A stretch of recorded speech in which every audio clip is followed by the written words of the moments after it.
Good morning. The Prime Minister just doesn't take a break, at least when it comes to campaigning. Last Saturday, Justin Trudeau was on his way to an official visit to China when he stopped by Surrey, BC, to campaign for the local Liberal candidate running in a by-election next week. Today, after a full day of activities in China and a long flight back across the international date line, he'll be popping by North Battleford, Saskatchewan, to stump at another by-election there. That's a long day.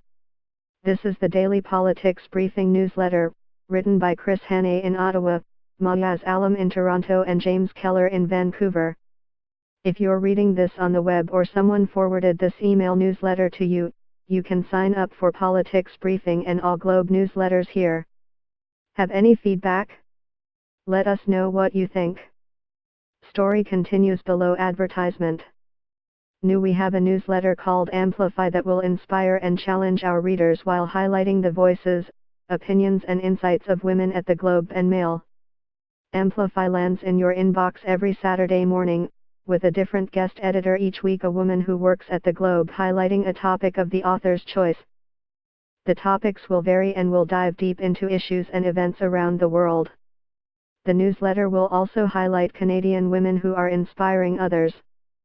Sign up today. Canadian headlines.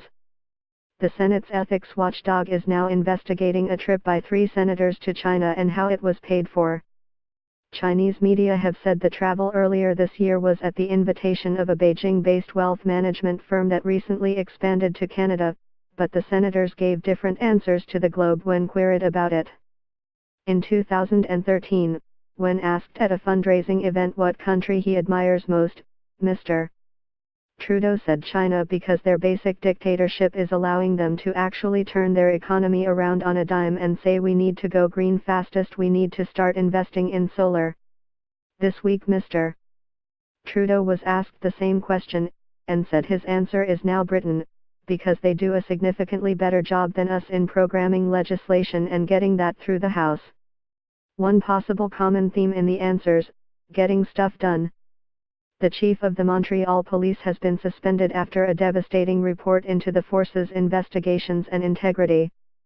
First Nations say they should have control over how legalized marijuana is sold in their jurisdictions.